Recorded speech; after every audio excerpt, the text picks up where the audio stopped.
KaraokeBooks. Notre-Dame de Paris. Victor Hugo. Translated by Isabel F. Hapgood. Book 1. Chapter 1. The Grand Hall. 348 years, 6 months, and 19 days ago today, the Parisians awoke to the sound of all the bells in the triple circuit of the city, the university, and the town ringing a full peal. The 6th of January, 1482, is not, however, a day of which history has preserved the memory. There was nothing notable in the event which thus set the belles and the bourgeois of Paris in a ferment from early morning. It was neither an assault by the Picards nor the Burgundians, nor a hunt led along in procession, nor a revolt of scholars in the town of laws, nor an entry of our much dread lord, Monsieur the King, nor even a pretty hanging of male and female thieves by the courts of Paris. Neither was it the arrival, so frequent in the 15th century, of some plumed and bedizened embassy. It was barely 2 days since the last cavalcade of that nature, that of the Flemish ambassadors charged with concluding the marriage between the Dauphin and Marguerite of Flanders, had made its entry into Paris, to the great annoyance of M. Le Cardinal de Bourbon, who, for the sake of pleasing the king, had been obliged to assume an amiable mien towards this whole rustic rabble of Flemish burgomasters, and to regale them at his Hôtel de Bourbon, with a very pretty morality, allegorical satire, and farce, while a driving rain drenched the magnificent tapestries at his door. What put the whole population of Paris in commotion, as Jehan de Troyes expresses it, on the 6th of January, was the double solemnity, united from time immemorial, of the Epiphany and the Feast of Fools.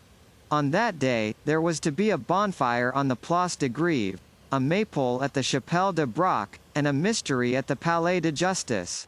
It had been cried, to the sound of the trumpet, the preceding evening at all the cross-roads, by the provost's men, clad in handsome, short, sleeveless coats of violet camelot, with large white crosses upon their breasts. So the crowd of citizens, male and female, having closed their houses and shops, thronged from every direction, at early morn, towards some one of the 3 spots designated. Each had made his choice: one, the bonfire; another, the maypole; another, the mystery play. It must be stated, in honor of the good sense of the loungers of Paris, that the greater part of this crowd directed their steps towards the bonfire, which was quite in season, or towards the mystery play, which was to be presented in the grand hall of the Palais de Justice, the courts of law, which was well roofed and walled, and that the curious left the poor, scantily flowered maypole to shiver all alone beneath the sky of January, in the cemetery of the chapel of Braque. The populace thronged the avenues of the law courts in particular, because they knew that the Flemish ambassadors, who had arrived 2 days previously, intended to be present at the representation of the mystery, and at the election of the Pope of the Fools, which was also to take place in the Grand Hall. It was no easy matter on that day, to force one's way into that Grand Hall, although it was then reputed to be the largest covered enclosure in the world. It is true that Sauval had not yet measured the Grand Hall of the Château of Montargis. The palace place, encumbered with people, offered to the curious gazers at the windows the aspect of a sea, into which 5 or 6 streets, like so many mouths of rivers, discharged every moment fresh floods of heads. The waves of this crowd, augmented incessantly, dashed against the angles of the houses which projected here and there, like so many promontories, into the irregular basin of the place. In the center of the lofty Gothic façade of the palace, the grand staircase, incessantly ascended and descended by a double current, which, after parting on the intermediate landing place, flowed in broad waves along its lateral slopes. The grand staircase, I say, trickled incessantly into the place, like a cascade into a lake. The cries, the laughter, the trampling of those thousands of feet, produced a great noise and a great clamor. From time to time, this noise and clamor redoubled. The current which drove the crowd towards the grand staircase flowed backwards, became troubled, formed whirlpools. This was produced by the buffet of an archer, or the horse of one of the provost's sergeants, which kicked to restore order, an admirable tradition which the provostship has bequeathed to the constabulary to the maréchaussee, the maréchaussee to our gendarmerie of Paris. Thousands of good, calm, bourgeois faces thronged the windows, the doors, the dormer windows, the roofs, gazing at the palace, gazing at the populace, and asking nothing more, for many Parisians content themselves with the spectacle of the spectators, and a wall behind which something is going on becomes at once, for us, a very curious thing indeed.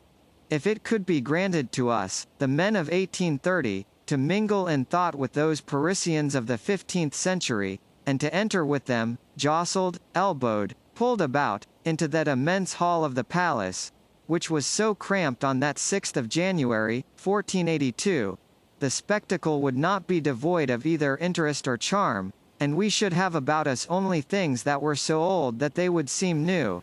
With the reader's consent, we will endeavor to retrace in thought the impression which he would have experienced in company with us on crossing the threshold of that grand hall, in the midst of that tumultuous crowd in surcoats, short, sleeveless jackets, and doublets.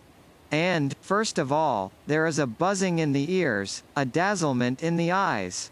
Above our heads is a double ogive vault, panelled with wood carving, painted azure, and sown with golden fleur-de-lis, beneath our feet a pavement of black and white marble, alternating. A few paces distant, an enormous pillar, then another, 7 pillars in all, down the length of the hall, sustaining the spring of the arches of the double vault, in the centre of its width. Around 4 of the pillars, stalls of merchants, all sparkling with glass and tinsel. Around the last 3, benches of oak, worn and polished by the trunk hose of the litigants, and the robes of the attorneys. Around the hall, along the lofty wall, between the doors, between the windows, between the pillars, the interminable row of all the kings of France, from Pharamond down. The lazy kings, with pendant arms and downcast eyes. The valiant and combative kings, with heads and arms raised boldly heavenward.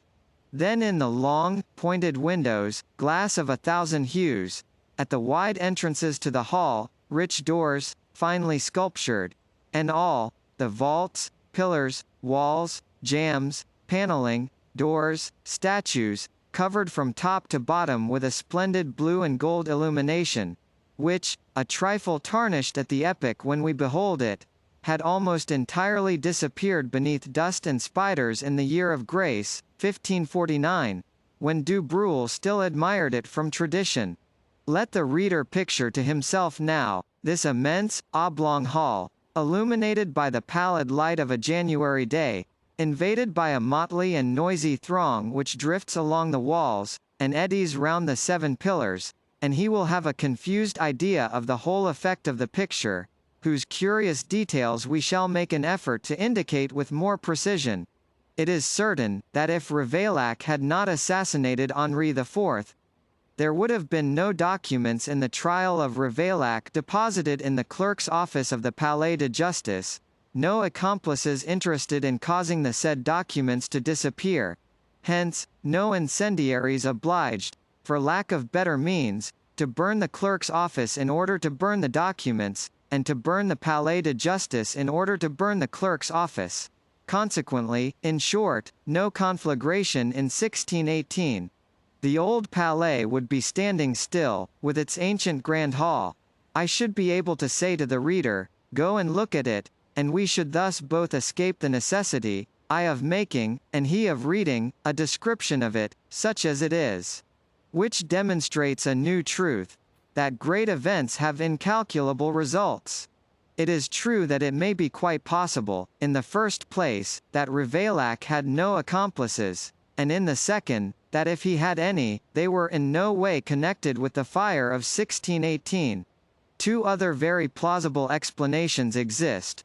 First, the great flaming star, a foot broad, and a cubit high, which fell from heaven, as every one knows, upon the law courts, after midnight on the 7th of March. Second, Theophil's quatrain. Sure, 'Twas but a sorry game. When at Paris, Dame Justice, through having eaten too much spice, set the palace all aflame. Whatever may be thought of this triple explanation, political, physical, and poetical, of the burning of the law courts in 1618, the unfortunate fact of the fire is certain. Very little today remains, thanks to this catastrophe, thanks, above all, to the successive restorations which have completed what it spared. Very little remains of that first dwelling of the kings of France, of that elder palace of the Louvre, already so old in the time of Philip the Handsome, that they sought there for the traces of the magnificent buildings erected by King Robert and described by Helgaldus. Nearly everything has disappeared. What has become of the chamber of the Chancellery, where St. Louis consummated his marriage? The garden where he administered justice, clad in a coat of camelot, a surcoat of linsey-woolsey, without sleeves, and a surmantle of black sandal, as he lay upon the carpet with Joinville? Where is the chamber of the Emperor Sigismund? And that of Charles IV? That of Jean the Landless? Where is the staircase, from which Charles VI promulgated his edict of pardon? The slab where Marcel cut the throats of Robert de Clermont and the Marshal of Champagne, in the presence of the Dauphin? The wicket where the bulls of Pope Benedict were torn, and whence those who had brought them departed decked out, in derision, in copes and mitres, and making an apology through all Paris? And the grand hall, with its gilding, its azure, its statues, its pointed arches, its pillars, its immense vault, all fretted with carvings? And the gilded chamber? And the stone lion, which stood at the door, with lowered head and tail between his legs, like the lions on the throne of Solomon, in the humiliated attitude which befits force in the presence of justice? And the beautiful doors? And the stained glass? And the chaste ironwork, which drove Biscornet to despair? And the delicate woodwork of Hancy? What has time, what have men done with these marvels? What have they given us in return for all this Gallic history, for all this Gothic art? The heavy flattened arches of M. de Brosse, that awkward architect of the Saint Gervais portal. So much for art. And, as for history, we have the gossiping reminiscences of the Great Pillar, still ringing with the tattle of the Patru. It is not much. Let us return to the veritable grand hall of the veritable old palace. The two extremities of this gigantic parallelogram were occupied, the one by the famous marble table, so long, so broad, and so thick that, as the ancient land rolls, in a style that would have given Gargantua an appetite, say, such a slice of marble as was never beheld in the world, the other by the chapel where Louis XI had himself sculptured on his knees before the Virgin, and whither he caused to be brought, without heeding the two gaps thus made in the row of royal statues, the statues of Charlemagne and of St. Louis, two saints whom he supposed to be great in favor in heaven, as kings of France. This chapel, quite new, having been built only 6 years, was entirely in that charming taste of delicate architecture, of marvellous sculpture, of tine and deep chasing, which marks with us the end of the Gothic era, and which is perpetuated to about the middle of the 16th century in the fairy-like fancies of the Renaissance. The little open-work rose window, pierced above the portal, was, in particular, a masterpiece of lightness and grace. One would have pronounced it a star of lace. In the middle of the hall, opposite the great door, a platform of gold brocade, placed against the wall, a special entrance to which had been effected through a window in the corridor of the gold chamber, had been erected for the Flemish emissaries and the other great personages invited to the presentation of the mystery play. It was upon the marble table that the mystery was to be enacted, as usual. It had been arranged for the purpose, early in the morning. Its rich slabs of marble, all scratched by the heels of law clerks, supported a cage of carpenter's work of considerable height, the upper surface of which, within view of the whole hall, was to serve as the theatre, and whose interior, masked by tapestries, was to take the place of dressing rooms for the personages of the piece. A ladder, naively placed on the outside, was to serve as means of communication between the dressing room and the stage, and lend its rude rungs to entrances as well as to exits. There was no personage, however unexpected, no sudden change, no theatrical effect, which was not obliged to mount that ladder. Innocent and venerable infancy of art and contrivances. 4 of the bailiff of the palace's sergeants, perfunctory guardians of all the pleasures of the people, on days of festival as well as on days of execution, stood at the 4 corners of the marble table.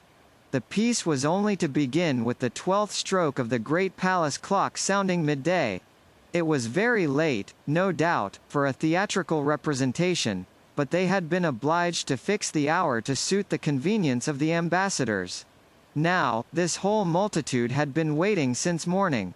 A goodly number of curious, good people had been shivering since daybreak before the grand staircase of the palace. Some even affirmed that they had passed the night across the threshold of the great door, in order to make sure that they should be the first to pass in. The crowd grew more dense every moment, and, like water, which rises above its normal level, began to mount along the walls, to swell around the pillars, to spread out on the entablatures, on the cornices, on the windowsills, on all the salient points of the architecture, on all the reliefs of the sculpture.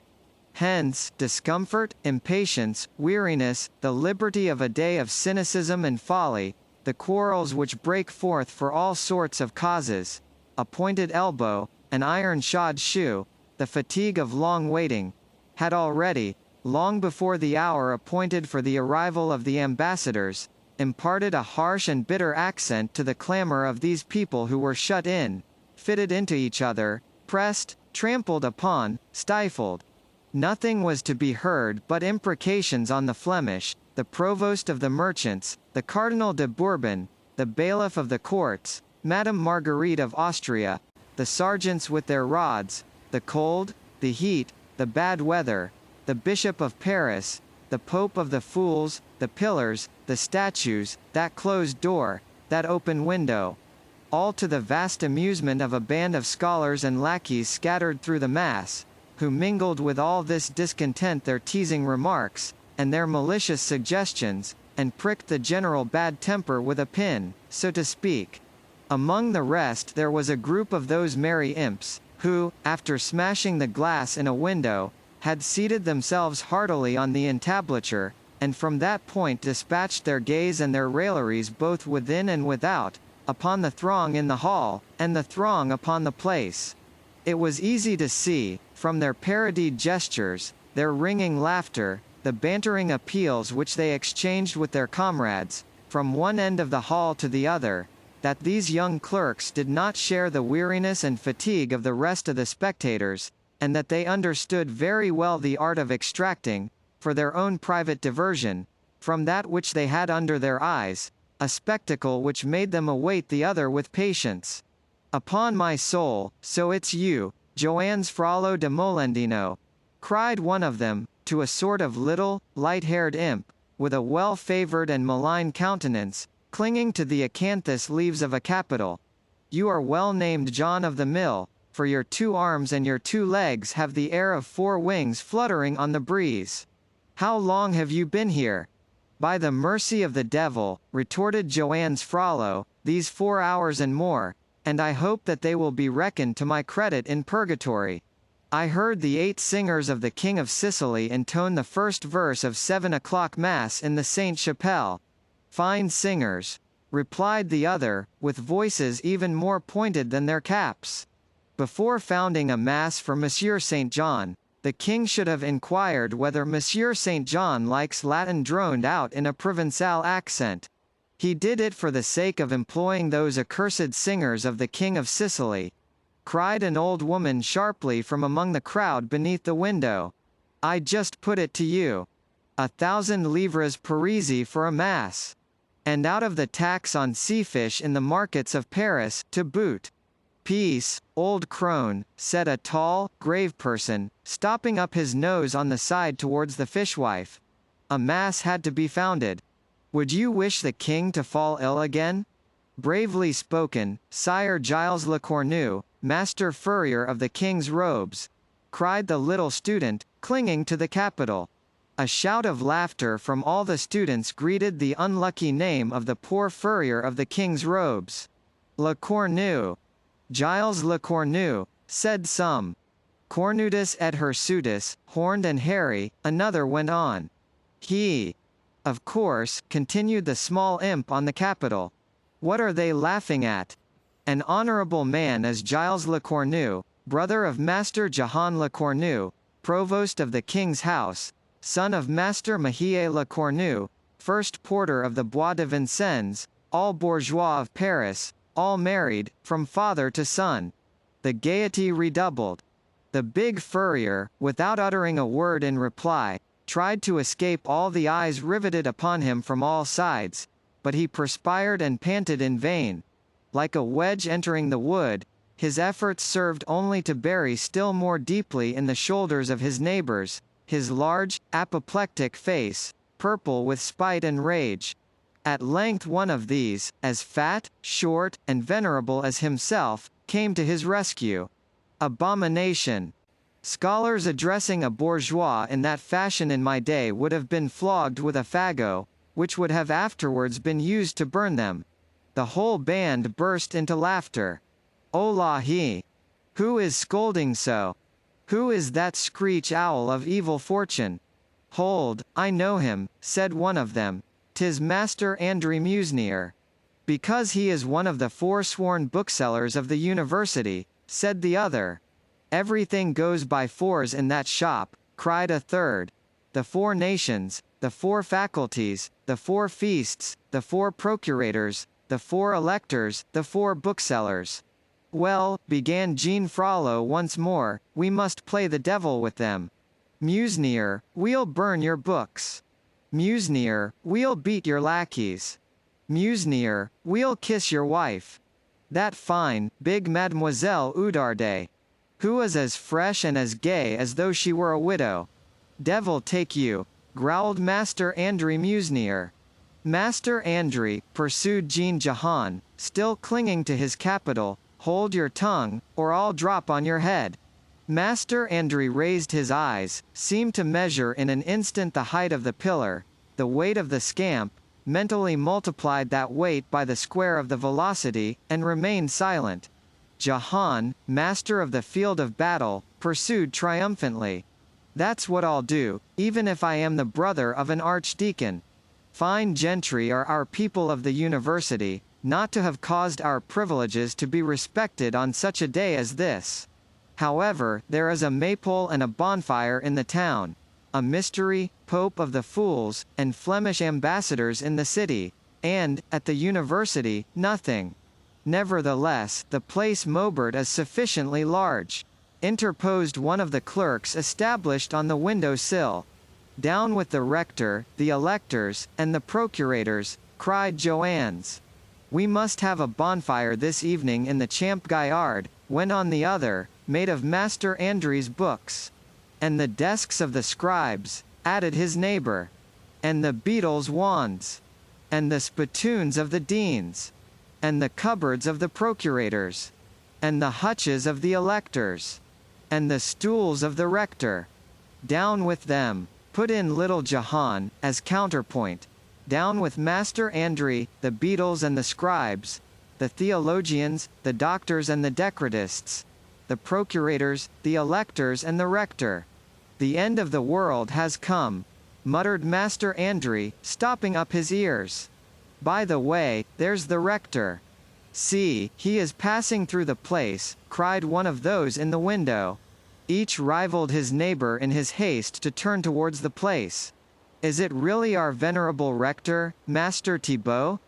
Demanded Jahan Frollo du Moulin, who, as he was clinging to one of the inner pillars, could not see what was going on outside.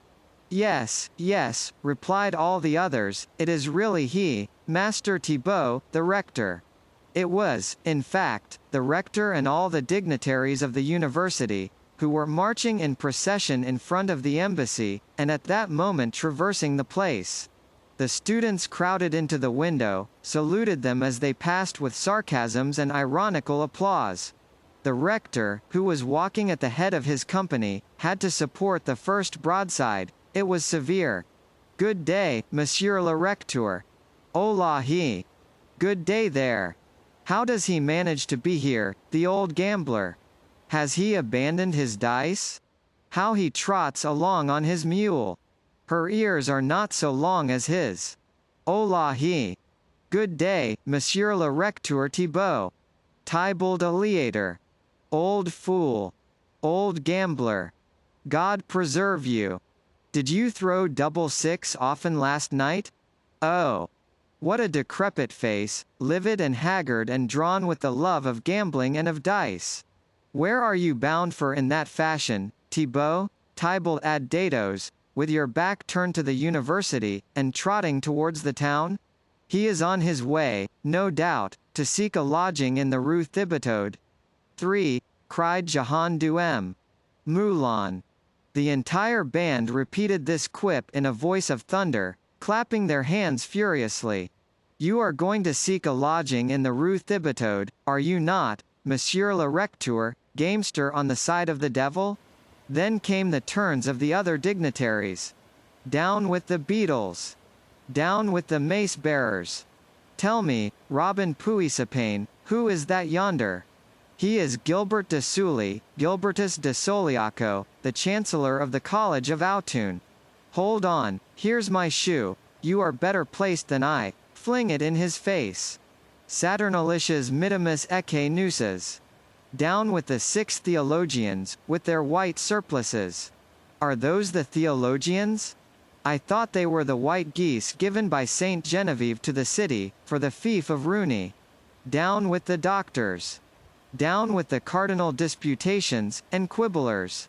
"My cap to you, Chancellor of Saint Genevieve. You have done me a wrong. 'Tis true, he gave my place in the nation of Normandy to little Ascanio Falzapata, who comes from the province of Bourges, since he is an Italian." "That is an injustice," said all the scholars. "Down with the Chancellor of Saint Genevieve."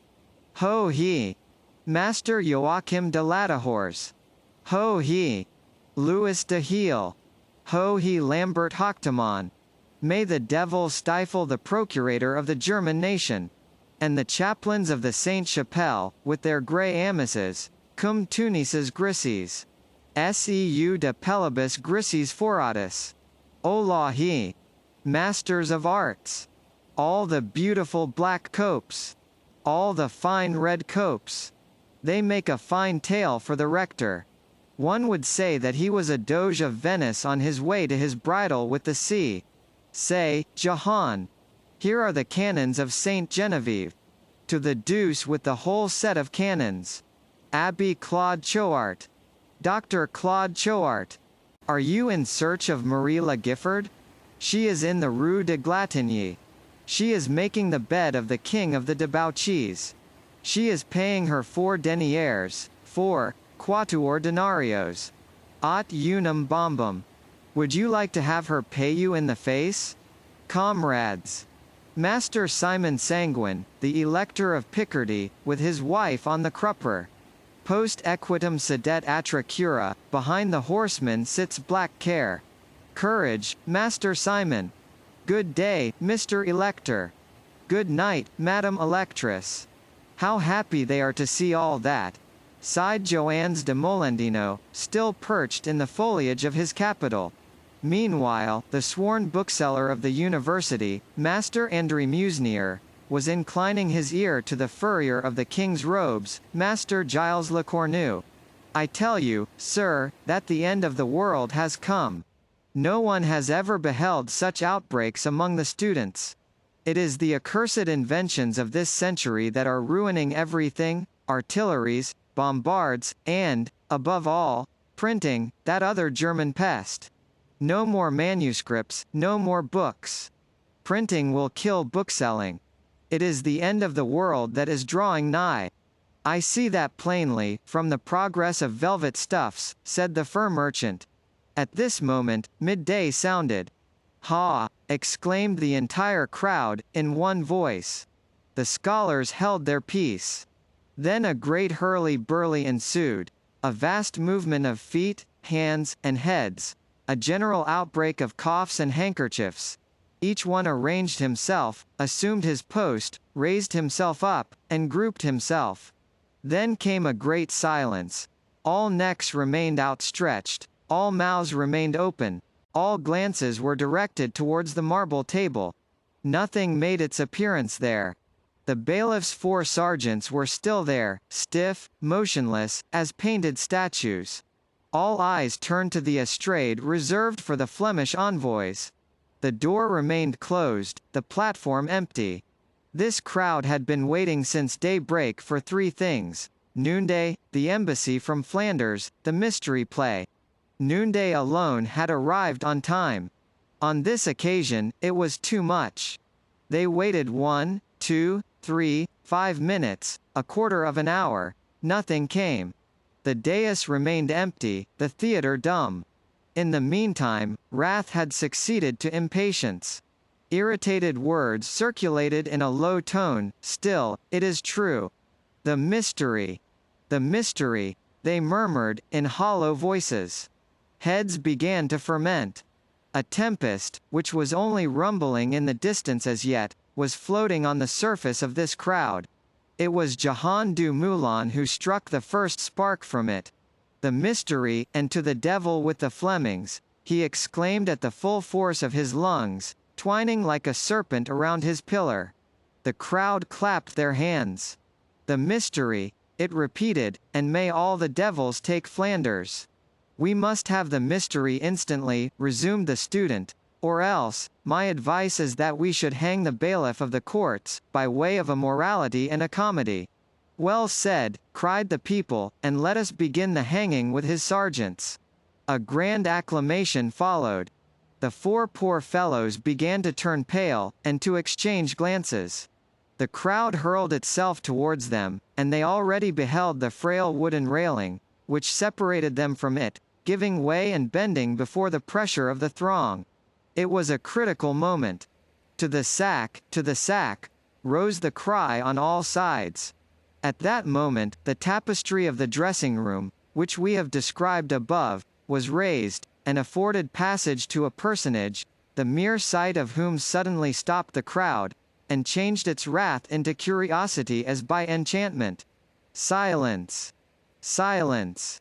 The personage, but little reassured, and trembling in every limb, advanced to the edge of the marble table with a vast amount of bows, which, in proportion as he drew nearer, more and more resembled genuflections.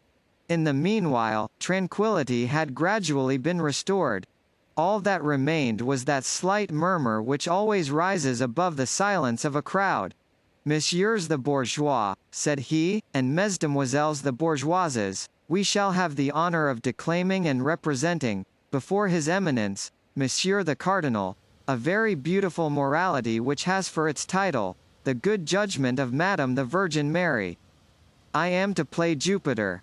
His Eminence is, at this moment, escorting the very honorable embassy of the Duke of Austria, which is detained, at present, listening to the harangue of Monsieur the Rector of the University, at the Gate Baudets.